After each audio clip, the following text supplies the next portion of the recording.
வணக்கம். இது நியூஸ் 18 தமிழ்நாடு செய்திகளை தொகுத்து வழங்குவதற்காக நான் பாலவேல் சக்கரவர்த்தி. செய்திகளை விரிவாக பார்ப்பதற்கு முன்னர் முதலில் தலைப்புச் செய்திகளை பார்க்கலாம். கோடநாடு கொலை கொள்ளை வழக்கில் எடப்பாடி பழனிசாமி, வி.கே. சசிகலா ஆகியோரிடம் நீதிமன்றத்தில் வைத்து விசாரணை. எதிர்த்தரப்பு சாட்சியாக விசாரிக்க சென்னை உயர்நீதிமன்றம் அனுமதி.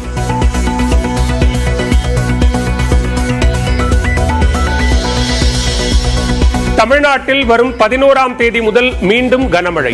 டெல்டா மாவட்டங்களில் பெய்ய தொடங்கும் என கணிப்பு.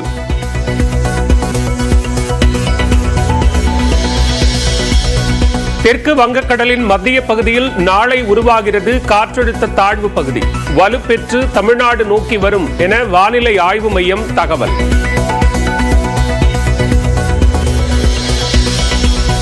கடலூரில் வெள்ளத்தால் பாதிக்கப்பட்ட மக்களுக்கு நிவாரண உதவிகள். அரசு அறிவித்த 2000 ரூபாய் மற்றும் நிவாரணப் பொருட்களை வழங்கினார் அமைச்சர் எம்.ஆர்.கே. பன்னீர்செல்வம்.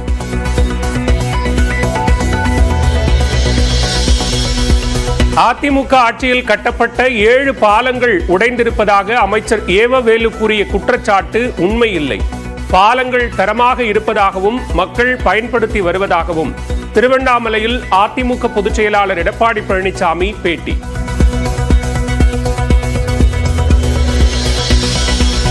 சமூகத்தை பிளவுபடுத்தும் சக்திகளை அம்பலப்படுத்தி சமூக நீதியை நிலைநாட்டுவோம்.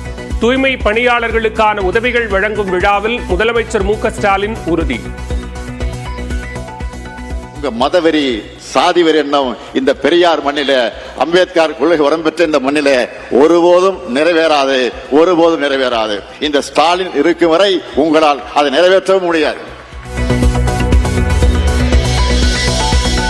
திமுக உடனான கூட்டணியின் நம்பகத்தன்மையை கேள்விக்குள்ளாக்குவதற்கு இடம் தரக்கூடாது என்பதால் புத்தக வெளியீட்டு விழாவில் பங்கேற்கவில்லை. நியூஸ் 18க்கு அளித்த பிரத்யேக பேட்டியில் திருமாவளவன் விளக்கம்.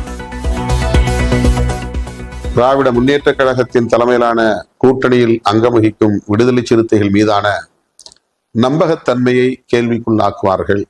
அதற்கு இடம் தரக்கூடாது என்கிற எச்சரிக்கை உணர்வோடுதான் நாங்கள் இந்த நிலைப்பாட்டை எடுத்திருக்கிறோம். அதானியை முதலமைச்சர் மு.க. ஸ்டாலின் சந்திக்கவில்லை என அமைச்சர் செந்தில் பாலாஜி விளக்கம். அதானி நிறுவனத்துடன் திமுக ஆட்சியில் ஒப்பந்தம் போடவில்லை என்றும் அறிக்கை. காவல்துறை அதிகாரிகள் பொதுவெளியில் பேசும்போது கவனமாக இருக்க வேண்டும். சீமான் குறித்து காவல் அதிகாரி வருண் பேசியது பற்றி அண்ணாமலை கருத்து. காவல்துறை வெர்சஸ் பொலிட்டிக்கல் பார்ட்டின்னு மாறாம காவல்துறை அவங்க வேலையை செய்யட்டும். அரசியல்வாதிகள் நாம் எப்பொழுதும் காவல்துறைக்கு அரணாக இருப்போம், பாதுகாப்பாக இருப்போம், அதை ஏற்படுத்தி கொடுப்போம்.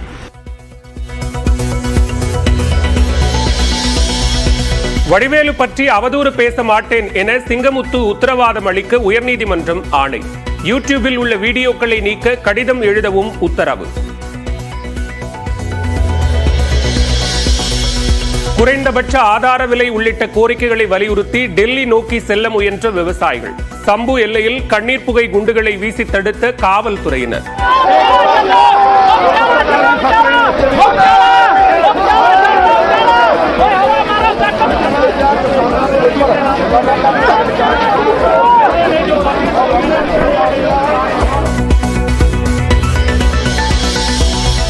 திண்டுக்கல் அருகே சிக்கனுடன் சேர்த்து மயோனைஸ் சாப்பிட்ட கபடி வீரர் உயிரிழந்ததாக புகார். திருமணமாகி ஓராண்டே ஆகும் நிலையில் உறவினர்கள் வேதனை.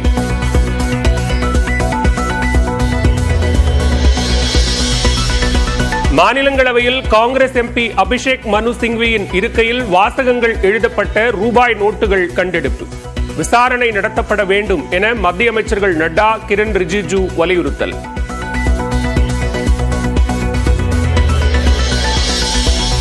இருக்கையில் கிடந்த ரூபாய் நோட்டுகள் தன்னுடையதல்ல என அபிஷேக் மனு சிங்வி மறுப்பு.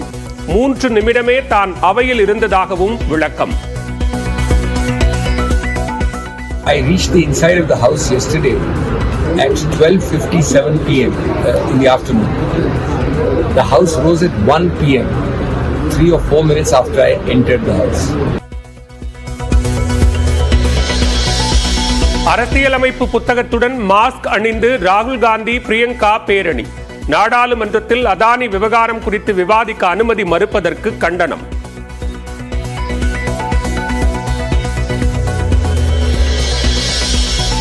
கும்பகோணம் வட்டத்தில் உள்ள துக்காச்சி ஆபத் சகாயேஸ்வரர் கோவிலுக்கு யுனெஸ்கோ விருது. பழமை மாறாமல் புதுப்பிப்பதற்காக விருது அறிவிப்பு.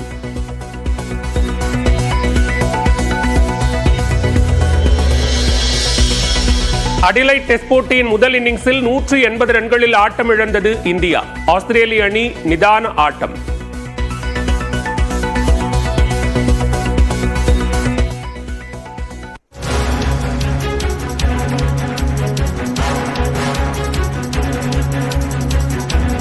தற்போதைய அண்மை செய்தியை பார்த்துக் கொண்டிருக்கிறோம். பெஞ்சல் புயலால் ஏற்பட்ட பாதிப்புகளை ஆய்வு செய்வதற்காக மத்திய குழு தற்போது சென்னை வந்திருக்கிறது.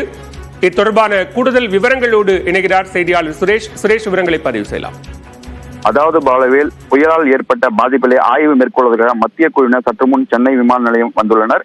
தென்மேற்கு வடகடலில் உருவான பெஞ்சல் புயல் காரணமாக தமிழகத்தில் பல்வேறு மாவட்டங்களில் தொடர்ந்து கனமழை பெய்ததால் விழுப்புரம், கள்ளக்குறிச்சி, கடலூர், திருவண்ணாமலை, தர்மபுரி, கிருஷ்ணகிரி, ராணிப்பேட்டை, வேலூர் மற்றும் திருப்பூர் உள்ளிட்ட பல மாவட்டங்களில் கடுமையாக பாதிக்கப்பட்டு அந்த மாவட்டங்களில் தமிழக அரசு சார்பாக நிவாரணங்களும் மீட்புப் பணிகளும் தொடர்ந்து நடைபெற்று வருகிறது. இந்த நிலையில் பெஞ்சல் புயல் காரணமாக தமிழகத்தில் வரலாறு காணாத சேதம் ஏற்பட்டதாக கூறி மத்திய அரசிடம் தமிழக அரசு 200 கோடி ரூபாய் நிவாரண உதவித்தொகை கேட்டிருந்தது. அதன் அடிப்படையில் மு க ஸ்டாலின் அவர்களிடம் பிரதமர் அவர்கள் நேரில் சென்று தொலைபேசி மூலம் கேட்டிருந்தார். அதைத் தொடர்ந்து தமிழக அரசு குழுவினர் தற்போது சென்னை விமான நிலையம் அவர்களை சென்னை விமான நிலையத்திலிருந்து தனியார் ஹோட்டலில் தங்க வைக்கிறதுக்கான ஏற்பாடுகள் செய்யப்பட்டுள்ளது. அதைத் தொடர்ந்து இன்று மாலையே தமிழக முதல்வரை மத்திய குழுவினர் சந்திக்க உள்ளதாகவும் தகவல் வெளியாகிது. அதன் பிறகு நாளை பாதிக்கப்பட்ட இடங்களை மத்திய குழுவினர் நேரில் சந்தித்து அவர்களிடம் அந்த அறிக்கையானது சமர்ப்பிக்க உள்ளது என குறிப்பிடத்தக்கது. பலவேல்,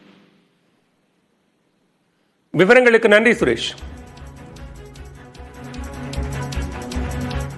கோடநாடு கொலை கொள்ளை வழக்கில் எடப்பாடி பழனிசாமி மற்றும் சசிகலாவை நீதிமன்றத்தில் விசாரிக்கலாம் என உயர்நீதிமன்றம் அனுமதி வழங்கியுள்ளது. மறைந்த முதலமைச்சர் ஜெயலலிதாவின் கோடநாடு எஸ்டேட் பங்களாவில் 2017ஆம் ஆண்டு பாதுகாவலரை கொலை செய்து ஆவணங்கள், பொருட்கள் கொள்ளையடிக்கப்பட்டன. இந்த வழக்கில் முன்னாள் முதலமைச்சர் எடப்பாடி பழனிசாமி, சசிகலா உள்ளிட்டோரையும் விசாரிக்க வேண்டும் என குற்றம் சாட்டப்பட்ட தீபு, சதீஷன், சந்தோஷ் சாமி ஆகியோர் உதகை நீதிமன்றத்தில் மனு தாக்கல் செய்தனர்.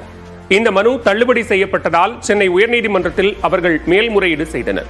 விசாரணையின் போது பங்களாவில் இருந்து காணாமல் போன பொருட்கள் எவை என்பது பற்றி சசிகலா மற்றும் இளவரசிக்குத்தான் தெரியும் என்பதாலும் தற்போது எடப்பாடி பழனிசாமி முதலமைச்சராக இல்லாததாலும் அவர்களை விசாரிக்க உத்தரவிட வேண்டும் என்றும் மனுதாரர் தரப்பில் வாதிடப்பட்டது. இதனையடுத்து எடப்பாடி பழனிசாமி, சசிகலா ஆகியோரிடம் நீதிமன்றத்தில் விசாரணை நடத்த உயர்நீதிமன்றம் அனுமதி அளித்துள்ளது.